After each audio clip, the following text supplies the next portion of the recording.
Ya, bersama dengan rakan kita dari daerah Temburong, Siti Izzawati. Assalamualaikum, Siti Izzawati. Waalaikumsalam warahmatullahi wabarakatuh. Kenapa memilih merah menyala ni? Apa ni? Semangat Jadi sebetulnya warna memainkan peranan yang begitu penting sebelum Ketani melakukan apapun jua tugasan Ketani. Jadi pada hujung minggu ini saya memilih warna merah selain ianya adalah merupakan warna kegemaran untuk selain daripada itu untuk memberikan semangatlah untuk Ketani yang bertugas pada pagi ini. Tapi kata Madini tadi kan akan tani dari daerah Belait katanya hati-hati dengan warna kerana musim panas masa ni kurang-kurangkan sikit warna yang agak menyala kan. Kena haba panas ni telah kan juga Ketani bertugas di dalam bangunan. Dia salahnya lah je untuk Ketani menggunakan warna yang terang. Cewa. Pandai cari poin Boleh berbalas pantun mungkin. Boleh insya-Allah. Jadi kalau menurut Siti Izzawati sendiri mengenai dengan keadaan cuaca Ketani pada bulan Februari hingga Mac nanti, mengenai dengan perubahan iklim Ketani ini dalam perubahan monsun ini, pandangan Siti Izzawati sebagai seorang ibulah kepada anak-anak, macam mana cara untuk Ketani mengekalkan supaya anak Ketani setidak-tidaknya dalam kondisi sihat dan juga terjaga kesihatan mereka, macam mana tu? Ya, Alhamdulillah kalau saya sendiri kesihatan ini adalah salah satu perkara yang perlu Ketani jaga, memandangkan Ketani juga akan berhadapan dengan keadaan cuaca yang panas yang dijangkakan pada Februari dan Mac. Ianya juga Ketani khawatiri untuk memberikan kesan yang kata orang negatif lah kepada kesihatan tubuh badan Ketani. Jadi sebetulnya ada beberapa perkara yang dapat Ketani lakukan seperti yang telah pun dikongsikan bersama dengan rakan-rakan kita sebentar tadi, iaitu memperbanyakkan ataupun meminum air kosong tanpa mengira had aktiviti fizikal yang Ketani lakukan, mengurangkan meminum minuman yang mengandungi kafein dan juga yang mengandungi gula yang tinggi, dan apa yang paling penting ialah untuk menjaga dari segi permakanan. Betul sekali. Mantap juga, mantap. Boleh. Betul sekali. Baik, itu dia. Itu naluri seorang ibu kan. Tapi kata kabar-kabarnya kalau Siti Izzawati ni coffee lover bunyinya. Macam mana tu? Kalau saya sendiri sebetulnya bukan. Kalau Siti Ramizah, dia memang salah seorang yang meminati coffee lovers. Kalau saya sendiri memang kuranglah. Bukan lagi kurang, barangkali indah sesuai lah untuk minuman yang mengandungi kafein. Asal saja kalau minum yang mengandungi kafein, automatik paning. Ya, saya sebenarnya action saja. Sebenarnya tahu. Sebenarnya tahu sebenarnya. Hanya menduga. Ya. Jadi keadaan cuaca di daerah Temburong pada pagi ini mungkin Siti Izzawati dapat kongsikan bagaimana cuaca. Ya, keadaan cuaca di daerah Temburong pada pagi ini mendung walaupun semalam petang membawa ke malam dan ke subuh hujan turun dengan lebatnya. Namun alhamdulillah pada pagi tadi sekejap sahaja hujan turun. Namun alhamdulillah ianya beransur mendung pada pagi ini. Dan ini juga mengharapkan ianya akan keadaan cuaca akan beransur cerah kerana kita percaya saja banyak aktiviti dan kegiatan yang akan dilaksanakan. Betul sekali. Itulah kita ni harapkan selepas mendung tinggallah cahaya matahari. Cahaya matahari lagi. Baik. Baiklah Izzawati, teruskan dengan bahan yang akan disediakan bagi daerah Tutau. Silakan. Temburong. Terima kasih Dr. Saya masih di Tutau perempuan. Bismillahirrahmanirrahim. Assalamualaikum warahmatullahi wabarakatuh. Selamat pagi dan salam sejahtera. Terima kasih Auda kerana kesetiaan Auda bersama dengan kami menerusi lintas langsung Rampai Pagi dari daerah Temburong. Alhamdulillah Auda, sekali lagi ingin saya kongsikan keadaan cuaca di daerah Temburong pada pagi ini mendung. Jadi apa yang kita harapkan, apapun je perancangan maupun urusan bis kita pada hari ini akan dipermudahkan semuanya kerana kita percaya saja di hujung minggu ini banyak aktiviti dan kegiatan yang akan dilaksanakan, sentiasalah meningkatkan kewaspadaan walau di mana jua bis kita berada. Seperti biasa Auda, dari daerah Temburong, sebelum kita menyaksikan bahan yang telah pun disediakan, ingin kita kongsikan terlebih dahulu mengenai dengan pemotongan sementara bekalan elektrik yang akan dijalankan pada hari Isnin 5 Februari 2024 di dua tempat yang berasingan bermula pada jam 9 pagi hingga 5 petang. Penutupan sementara adalah disebabkan oleh kerja-kerja pemeliharaan volten tinggi. Kawasan yang terlibat ialah sebahagian Kampung Bokok dan Kampung Paya Bengangan.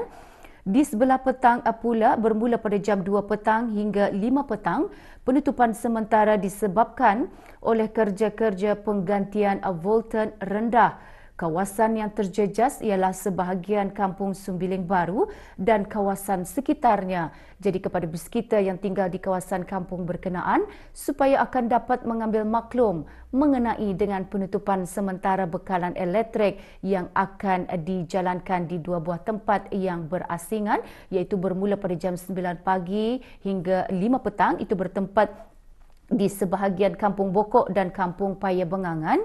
Di sebelah petang bermula pada jam 2 petang hingga 5 petang di sebahagian Kampung Sumbiling Baru dan kawasan sekitarnya. Sekali lagi kepada bis kita yang tinggal di kawasan kampung berkenaan supaya akan dapat mengambil maklum mengenai dengan penutupan sementara bekalan elektrik yang akan dijalankan esok.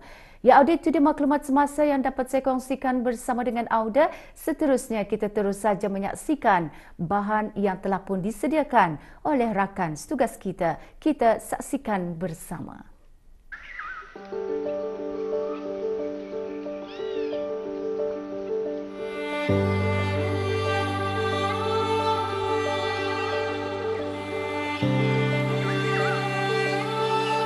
Keindahan alam semula jadi yang tidak tercemar dan usaha berterusan ke arah pelancongan bertanggungjawab merupakan tarikan ekopelancongan bagi pelancong dari luar negara untuk berkunjung ke negara Brunei Darussalam.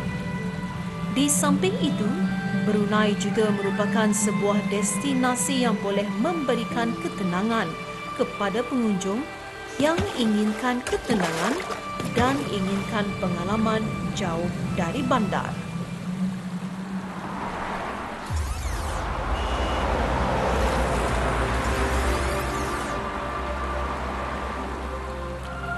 Daerah Temburong ialah salah satu dari 4 daerah di Brunei.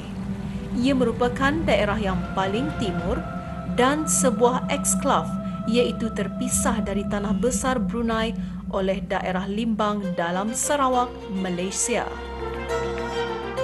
Daerah Temburong mempunyai keluasan 1306 km persegi, yakni 504 batu persegi.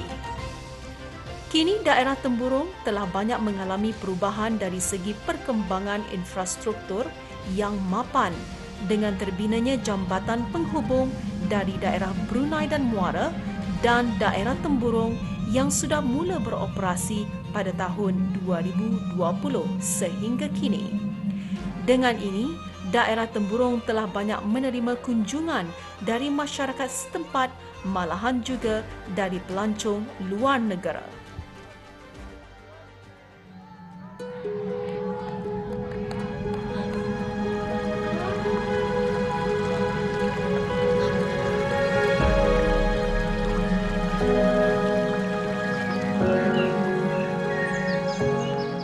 Antara tempat-tempat menarik yang terdapat di daerah ini telah menjadi tarikan bagi pelancong luar negeri, iaitu seperti Korea dan China.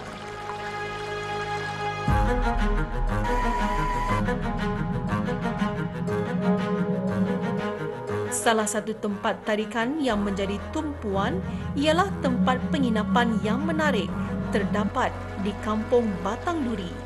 Bukan sahaja menawarkan tempat penginapan, malahan menawarkan pelbagai aktiviti-aktiviti luar atau outdoor seperti zipline atau flying fox, wall climbing, canopy walkway, wasai Sungai Mapan dan mencuba masakan-masakan kampung dan tradisi daerah ini.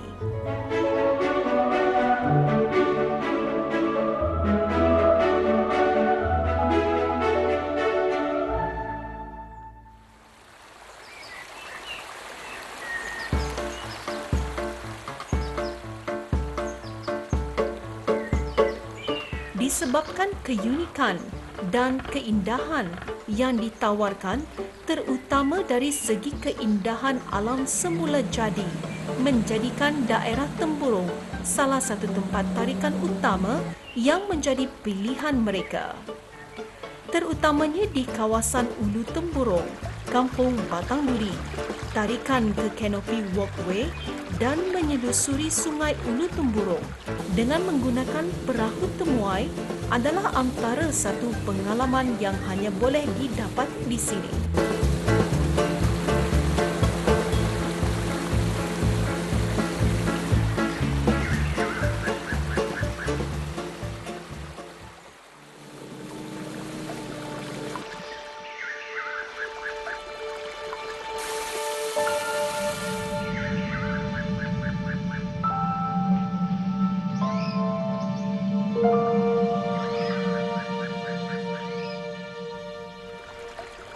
Negara Brunei Darussalam terkenal dengan salah sebuah negara terkecil di ASEAN. Namun, negara ini mempunyai potensi yang besar bagi menjana pelaburan dan mengukuhkan lagi ekonomi negara melalui hasil dari sektor pelancongannya. Dengan mempunyai banyak tempat-tempat yang menarik dan berpotensi bagi tarikan para pelancong sama ada dari dalam maupun luar negara.